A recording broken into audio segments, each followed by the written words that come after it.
बिस्मिल्लाहिर्रहमानिर्रहीम। अस्सलाम वालेकुम दोस्तों, इंतज़ार की घड़ियाँ ख़त्म हो चुकी हैं। जैसा कि सभी को इंतज़ार था 14 फरवरी को। 14 फरवरी को क्या होने वाला है दोस्तों? 14 फरवरी को एक चैलेंज दिया था बिलावड़ा शरीफ में। इकरार अल हसन साहब की तरफ से एक चैलेंज था। पीर सैयद हक खतीब अल मारूफ शुफ वाली सरकार को 14 फरवरी का चैलेंज दिया था। और इस चैलेंज में उनको क्या चैलेंज दिया गया था, क्या क्या उनके अंदर बात करनी थी, क्या क्या सवालात उठाए गए थे इकरार अल हसन साहब की तरफ से। दोस्तों आज की इस वीडियो में हम मुकम्मल तफसीलन इसके ऊपर बात करेंगे। लेकिन उससे पहले दोस्तों मैं आपको बात करता हूँ कि इकरार अल हसन साहब को ये क्या ऐसी नौबत पड़ गई थी कि वो पीर सैयद हक खतीब अल मारूफ शुफ वाली सरकार को ये चैलेंज क्यों दिया, क्या ऐसी नौबत पड़ गई थी। दोस्तों जैसा कि आप देखते हैं कि पीर सैयद हक खतीब अल मारूफ शुफ वाली सरकार बिलावड़ा शरीफ में लोगों के मरीज़ों का इलाज करते हैं, लोगों के मुंह से कीलें निकालते हैं, जंजीरें निकालते हैं और आँखों से जंजीरें निकालते हैं, जिन्नात निकालते हैं मुख्तलिफ़ तरह की, यानी कि वो कहते हैं कि हम करामात दिखाते हैं यहाँ पे। अब इकरार अल हसन साहब के नज़दीक, अब इकरार अल हसन साहब का मैं आपको बता देता हूँ कि वो टीम सरेआम में एयरवाई पे काम कर रहे हैं और इकरार अल हसन साहब एक तहकीकाती सहाफ़ी के तौर पर वो काम कर रहे हैं। अब इकरार अल हसन साहब ने पिछले दिनों आपने देखा कि पीर साहब जो हैं, पीर सैयद हक खतीब साहब जो हैं, वो लोगों की आंखों से चैन निकाल रहे हैं, मुंह से कीले निकाल रहे हैं। तो उन्होंने कहा कि ये कोई करामात तो नहीं हुई है, ये कोई डोंग है, ये कोई ड्रामा है, ये कोई जादू है, ये करामात नहीं हो सकती है। पीर साहब कोई औलिया नहीं हो सकते हैं। अब इकरार अल हसन साहब ने लाहौर लेबोरेटरी चौक में ये चैलेंज देने से पहले उन्होंने अकील नामी शख्स के मुंह से और उनकी आंखों से चैन कीलें भी निकाल कर दिखाई हैं, जैसा कि वीडियो में भी आपने देखा है। उनका कहना यह है कि इकरार हसन साहब का कहना यह है कि अगर पीर हक खतीब अल मारूफ शुफ वाली सरकार भी इसी तरीके से लोगों की आंखों से मुंह से चैन बरामद कर रहे हैं, कीले निकाल रहे हैं, तो सेम इस तरीके से ये करतब मैं भी कर सकता हूं, तो ये डोंग मैं भी रचा सकता हूँ, ये तमाम मैजिक मैं भी कर सकता हूँ। ये बज़ाहिर करामात नहीं हो सकती है। इकरार अल हसन साहब का कहना है कि अगर पीर साहब ऐसा कर सकते हैं तो मैं भी सेम ऐसा कर सकता हूँ। अगर मैं कर सकता हूँ तो कोई भी ऐसी ट्रिक सीख कर सकता है। दोस्तों उसके बाद मामला बढ़ता गया। इकरार अल हसन साहब अपनी वीडियोज़ पे वीडियोज़ बनाते गए और इकरार अल हसन साहब ने आखिरकार पीर सैयद हक खतीब अल मारूफ शुफ वाली सरकार को चैलेंज दे दिया और चैलेंज में बताया कि आप हमारे साथ मुनाजरा कॉन्फ्रेंस, कौन सच्चा है कौन झूठा है, क्या सच्चाई है इसमें, क्या झूठ है इसके अंदर, आप हमारे सामने लाइव कैमरों के सामने आप हमारे सामने आए और पूरी दुनिया पूरी कौम के सामने आप ये ट्रिक करके दिखाएं, या आप इसको करामात समझते हैं, ये करामात करके दिखाएं ताकि पूरी दुनिया को भी पता चले कि भाई आपकी असलियत क्या है, आपका असली चेहरा क्या है, सच है झूठ है। ये सब कुछ 14 फरवरी को तय होना था। 14 फरवरी को ये सब कुछ पता चलना था। इकरार अल हसन साहब ने 14 फरवरी का चैलेंज दिया था और पीर सैयद हक खतीब अल मारूफ शुफ वाली सरकार को बेनकाब करने के लिए वो बिलावड़ा शरीफ उनके आस्थाना या उनके डेरा या वहाँ पे जो रिहायशगाह है या यहाँ पे वो मरीज़ों का इलाज करते हैं, आप कुछ भी कह लें, वहाँ पे अपनी पूरी टीम के साथ वहाँ पे चले गए 14 फरवरी को, क्योंकि चैलेंज दिया था इकरार अल हसन साहब ने। और ये चैलेंज जो है इसके बीच में आ गए थे अवैस रब्बानी साहब आ गए, तो उन्होंने ये इनकी मीटिंग करवाई थी। अब दोस्तों 14 फरवरी आ गई। 14 फरवरी को इकरार अल हसन साहब अपनी पूरी टीम के साथ बिलावड़ा शरीफ पीर साहब के आस्थाने पे वहाँ पे चले गए। अब चलते हैं बात आगे करने के। इकरार अल हसन साहब ने दोस्तों 8 से 9 घंटे वहाँ पे इंतज़ार किया, इंतज़ार करते गए, पीर साहब नहीं आए सामने। अब लोगों का हज़ारों का मजमा वहाँ पे पीर साहब के जो मुरीद थे वहाँ पे मौजूद थे। अब मुरीदों की तरफ से या उनके मानने वालों की तरफ से पीर साहब के बहुत ज़्यादा वहाँ पे गम और गुस्सा दिखाया गया। जैसा कि आपने देखा वहाँ पे नारों की गूंजें उठती रही है, वहाँ पे लाउड स्पीकर पे बहुत ज़्यादा साउंड वहाँ पे चल रहा था और नारेबाजी तो बहुत ज़्यादा हो रही थी। गम गुस्सा बहुत दिखाया गया।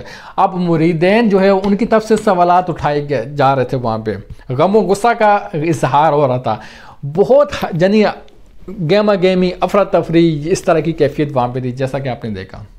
खैर चलते हैं, बात आगे करते हैं दोस्तों। अब 8-9 घंटे के बाद जब पीर साहब यानी कि पीर सईद हक खतीब अल मारूफ शुफ अली सरकार जब आमना सामना हुआ इकरार हसन साहब के सामने। अच्छा, उससे पहले इकरार हसन साहब जब इंतज़ार कर रहे थे कि बाकायदा वहाँ पे पुलिस थी और पुलिस ने चैन बना के वहाँ पे खड़े हो गए ताकि लोग आगे, क्योंकि लोगों का धक्का और अफरा तफरी इकरार साहब तक पहुँचने की कोशिश कर रहे थे, चाहे उनको नुकसान पहुँचाने की कोशिश कर रहे थे, चाहे कुछ भी आप कह लें, जैसा कि वीडियोज़ में आपको बज़ाहिर दिख रहा है आपको। खैर पुलिस की बड़ी अच्छी वहाँ पे इंतज़ामिया थी, उन्होंने वहाँ पे रोक के रखा हुआ था लोगों को ताकि आगे ना है कि कुछ झड़प ना हो, कोई अफरा तफरी ना फैले। जब पीर साहब आए तो बड़े अच्छे तरीके से इकरार हसन साहब के गले मिले, सलाम किया, बैठे, थोड़ी 1-2 मिनट अच्छे तरीके से बात की। उसके बाद जो मकसद था, जो चैलेंज दिया हुआ था पीर साहब को इकरार हसन साहब की तरफ से, वो मकसद या वो बातें या वो टॉपिक सवालात उठाते गए। अब बातें गुफ्तगू बढ़ती गई बढ़ती गई बढ़ती गई। 3-4 घंटे का जो टाइम अंदर रहा जिस पे वो उनकी कॉन्फ्रेंस, कौन सच है कौन झूठ की जो कॉन्फ्रेंस चल रही थी, ये अब बात बढ़ती गई है, बढ़ती जा रही है, बढ़ती जा रही है, हाई लेवल पे जा रही है। इधर से भी आ रही बाजें, इधर से भी आवाज़ें आ रही है, इधर से भी सवालात उठ रहे हैं, दोनों तरफ से सवालात उठ रहे हैं। लेकिन यहाँ पे एक चीज़ है दोस्तों कि पीर साहब जो हैं, उनके जो चाहने वाले, उनकी जो मुरीदैन हैं, उनके हज़ारों का मजमा वहाँ पे मौजूद था, उनकी तरफ से बहुत ज़्यादा अफरा तफरी मचाई जा रही थी। नारों की तो बहुत ज़्यादा गूंज थी, पीछे साउंड सिस्टम इतना ज़्यादा लगा हुआ था, अब कोई कोई बात क्लियर से सुनाई भी नहीं दे रही थी। लाइव चल रहे थे कैमरे, लेकिन अच्छे से कोई बात ही नहीं समझ में आ रही थी। हाँ, कोई रिकॉर्डिंग हो तो बाद में आप देख सकते हैं, कोई अच्छे तरीके से आपको समझ में आ जाए। खैर सवालात उठाए गए। पहला सवाल ये उठाया गया इकरार हसन साहब ने कि भाई आप लोगों का इलाज करते हैं, आप अपने मरीज़ों की आंखों से चैन बरामद करते हैं, अपने मरीज़ों की आंखों से, मुंह से कीलें ये वो निकालते हैं, आप बज़ाहिर आप डोंग रचा रहे हैं, आप फ्रॉड कर रहे हैं, आप मैजिक दिखा रहे हैं, ये करामात नहीं है। तो पीर साहब का कहना है कि ये मैं करामात दिखा रहा हूँ, मैं करामात दिखा रहा हूँ और आपके सामने करामात करके दिखाऊँगा। एक खातून को बुलाया गया और उनकी आंख से पीर सैयद हक खतीब अल मारूफ शुफ अली सरकार ने कैमरों के सामने, हज़ारों के मजमों के सामने, उन्होंने लाइव कैमरों के सामने एक खातून की आंखों से चैन बरामद की है, मुंह से कीलें भी निकाली हैं। लेकिन यहाँ पे एक सवाल उठता है कि ये वही खातून है जिसकी आंखों से पहले भी चैन बरामद ये कर चुके हैं। तकरीबन 3 बार उस खातून की आंखों से, मुंह से चैन और कीलें निकाल चुके हैं पीर साहब। अब सवाल ये उठता है कि क्या एक ही खातून की आंखों से बार बार ये चैन, मुंह से जो कीलें निकल रही हैं, ये क्यों निकल रही हैं? क्या ये कोई प्लांटेड मरीज़ हैं इनके? क्या ये एक पूरा इसके पीछे ढोंग है? इसके पीछे क्या असली कहानी क्या है? तो आपने जैसा कि देखा, और इकरार हसन साहब ने भी यही बात की है कि एक ही मरीज़ के ऊपर ये फार्मूला क्यों अप्लाई हो रहा है।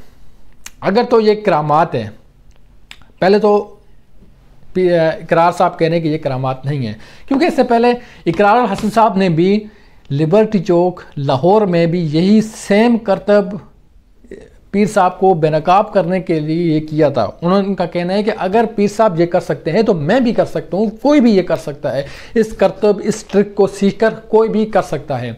तो ये करामात तो नहीं हुई है ना। तो खैर जो पीर साहब ने चैलेंज था वो तो एक्सेप्ट किया है। पीर सैयद हक खतीब अल मारूफ शुफ अली सरकार ने चैलेंज एक्सेप्ट किया है और लाइव कैमरों के सामने एक खातून की आंखों से चैन, मुंह से गोलियां या मुंह से कीलें वगैरह उसने निकाली हैं। ये चैलेंज उसने एक्सेप्ट किया है, हज़ारों के मजमू के सामने ये सब कुछ हुआ है। लेकिन इसके पीछे की स्टोरी अब नहीं आ रही है सामने खुलकर, क्योंकि ये वही खातून है जिसकी 1 नहीं, 2 नहीं, 3 बार पहले भी आंखों से और मुंह से चैन बरामद कर चुके हैं पीर साहब। अब इसके पीछे क्या कहानी है यह अभी तक किसी को खुलकर सामने नहीं आई है और इसका हमें भी इंतज़ार है, आपको भी इसका इंतज़ार है। तो दोस्तों पुलिस की वहाँ पे बड़ी अच्छी नफरी मौजूद थी वहाँ पे, और नारेबाजी की बहुत ज़्यादा वहाँ पे आवाज़ें बुलंद हो रही थी, साउंड सिस्टम बहुत ज़्यादा वहाँ पे ओपन लाउड था वहाँ पे। लेकिन एक चीज़ यहाँ पे कि इकरार अल हसन साहब की बहादुरी को, उसकी जुरात को हम सलाम पेश करते हैं। इकरार अल हसन साहब ने जिस हिम्मत से, जिस बहादुरी से वहाँ पे डटे हुए थे, वो हज़ारों के मजमे के सामने वो डटे हुए, कि अकेला शख्स वहाँ पे खड़ा हुआ था, इकरार अल हसन साहब, उसकी बहादुरी को भाई सलाम पेश कर दें। आप ही कमेंट्स में बताएं कि इकरार अल हसन साहब ने बहादुरी का मुजाहरा किया है या नहीं किया है। दोस्तों बिल्कुल उसने एक बहादुरी का मुजाहरा, क्योंकि जब भी इकरार अल हसन साहब कोई बात इधर से करता, अब पीर साहब की तरफ से जब वो बात करने लगते तो उनके जो मुरीदैन है पीछे, वो सब बोल पड़ते थे। अब नारेबाजी वहाँ पे लग जाती थी, पीछे साउंड सिस्टम चलाया जाता था, अजीब ही कैफियत तो वहाँ पे मौजूद थी। जैसा कि आप देख रहे हैं, आपने देखा, पूरी दुनिया ने ये चीज़ देखी है ना। मैं अपने पल्ले से तो कुछ नहीं बात कर रहा हूँ, जो चीज़ हमने देखी है, जो सुनी है, उसके ऊपर हम बात करेंगे आज। तो जब पीर साहब कोई बात करने लगते थे, जवाब, जब इकरार हसन साहब कोई सवाल पूछते थे, जब पीर साहब को उसका जवाब देते थे ना, तो उसके पीछे उसके चाहने वाले मुरीदैन जो है पीर साहब के, वो बोल उठते थे, वो नारों पे नारे लगाने लग जाते थे। ऐसा बहुत हमने जो देखी अफरा तफरी, ये नहीं होनी चाहिए थी। पीर सैयद हक खतीब अल मारूफ शुफ अली सरकार या उनकी इंतज़ामिया की तरफ से ये जो रद्द-ए-अमल था, पूरी दुनिया ने जो देखा, हर कोई यही इसको कहेगा कि ये रद्द-ए-अमल सरासर गलत था। पीर साहब को चाहिए था या उनकी इंतज़ामिया को चाहिए था कि लोग अगर, ठीक है, अगर लोगों के सामने ही अगर बात करनी थी, कैमरे तो खैर लगे हुए थे ना वहाँ पे, लोगों को बिठा देते, खामोश करवा देते। अगर पीर साहब अगर चाहते ना सही तरीके से लोगों को खामोश करवा दे सकते, क्योंकि उसके चाहने वाले, उसके मुरीद वहाँ पे थे, वो लोग ज़रा सी मुंह से उफ तक नहीं बोलते थे, नहीं बोल सकते थे। अगर उनको बोलते तो नारेबाजी या इस तरीके से ये चीज़ नहीं होनी चाहिए थी। जिस मकसद के लिए वो गए थे ना इकरार साहब, वो मकसद क्लियर से वहाँ पे हासिल नहीं हो सका उनको।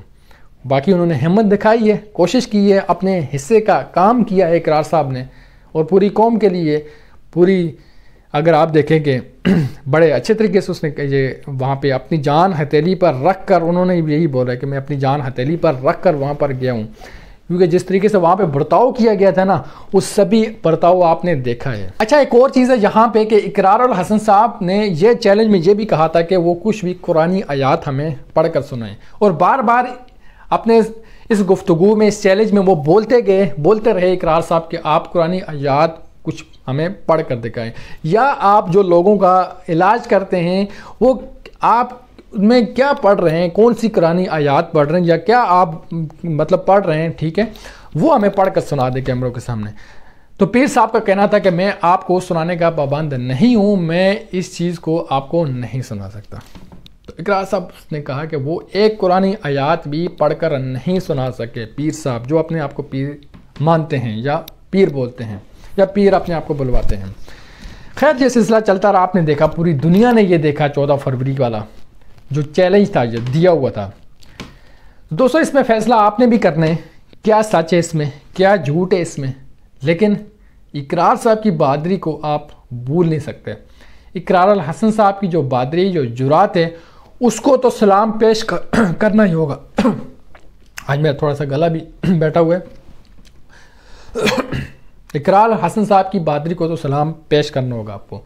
जिस बहादुरी के साथ वो वहाँ पे थे, लोगों का कितना हंगामा हो रहा था, हर तरह का अटैक करने की भी कोशिश हो रही थी इकरार हसन साहब के ऊपर या उसकी टीम के ऊपर, लेकिन बड़ी हिम्मत के साथ वो डटे रहे, खड़े रहे, मुकाबला किया, ठीक है, हर तरह की वहाँ पे उसने भरपूर कोशिश की है।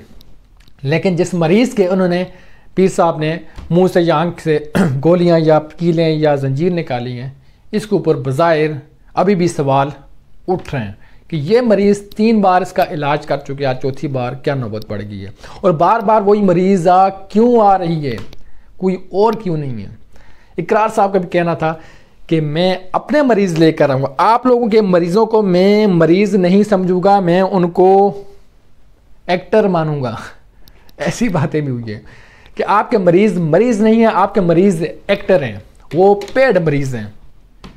तो खैर इसके ऊपर भी काफ़ी सवालात अभी उठ रहे हैं, लेकिन सबसे बड़ा सवाल यही उठता है कि जिस मरीज़, जिस लेडीज़ के, जिस खातून के आंखों से निकाली है चैनें, वो बार बार क्यों मंजर-ए-आम पे सामने आ रही है। एक और चीज़ भी आपने यहाँ पे नोटिस की होगी कि जब इकरार हसन साहब कोई सवाल उठाते थे 14 फरवरी को जो इनका चैलेंज था, कुछ भी बात करते थे, जब जवाब में जो रद्द-ए-अमल आता था ना अवाम की तरफ से, वो कुछ अजीब ही आप देख रहे थे।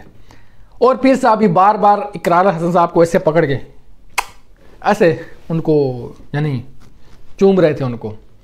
इनकी क्या इसकी मतलब इसके पीछे क्या रीज़न थी, या इसके पीछे क्या स्ट्रेटजी है, या क्या रीज़न है, यानी क्यों बार बार पीर साहब इकरार हसन साहब को बार बार क्यों उनका माथा चूम रहे, या इधर से गाल को क्यों चूम रहे थे। जो बात सवाल उठाए थे परफेक्ट उनका जवाब नहीं दिया गया। वहाँ पे एक चैलेंज कबूल किया कि लेडीज़ की आंख से निकाली है चैन, लेकिन इसके पीछे सवालात हैं, जैसा कि मैंने बताया आपको। और ये तमाम तर जो अरेंजमेंट थी ना, वो अवैस रुबानी साहब ने ये प्रोग्राम या 14 फरवरी का जो चैलेंज था वो इसमें आए थे, और ये इन्होंने ही ये प्रोग्राम पूरा मुनाकिद करवाया था। लेकिन इंतज़ामिया वहाँ पर जो शोर शराबा था, लोगों का जो जरमगाल बनाना या इतने ज़्यादा नारेबाजी लगाना, साउंड सिस्टम का ज़्यादा होना, ये चीज़ सरासर ठीक नहीं थी, गलत थी ये बात। ताजदार ख़त्म नबूवत जिंदाबाद। लेकिन इकरार हसन साहब का कहना यह है कि ये ताजदार ख़त्म नबूवत जब मज़हब की आड़ में ये पीछे छुप कर लोगों को बेवकूफ़ बना रहे और ये पीर साहब लोगों को बेवकूफ़ बना रहे, ढोंग रचा रहे और कुछ करतब दिखा रहे, ये बज़ाहिर कोई करामात नहीं है। दोस्तों, इसके फ़ैसला आपने भी करना है कि ये पीर साहब की करामात थी, कोई ढोंग है, कुछ करतब दिखा रहे हैं, तो आप ही कमेंट्स में ज़रूर बताएं। और इकरार हसन साहब ने जो चैलेंज दिया था उसने अपने हिस्से का काम तो कर लिया है, तो आप भी अपने हिस्से का काम ज़रूर करें कि पीर सैयद हक खतीब अल मारूफ शुफ अली सरकार क्या वाकई में कोई पीर हैं, करतब दिखा रहे हैं, या मज़हब की आड़ में आके ऐसा कुछ कर रहे हैं, या वाकई में उसकी कुछ करामात हैं। आप इसके ऊपर कमेंट ज़रूर करें और बताएं कि आप इसके बारे में क्या राय देना पसंद करेंगे। और वीडियो को आप ज़्यादा से ज़्यादा शेयर करें ताकि हर एक उस बंदे तक ये बात पहुंच जाए, और आप ही अपने हिस्से का काम ज़रूर करें। इसी के साथ हमें इजाज़त चाहिए, इंशाल्लाह फिर से मुलाकात होगी। अस्सलामु अलैकुम। पाकिस्तान जिंदाबाद।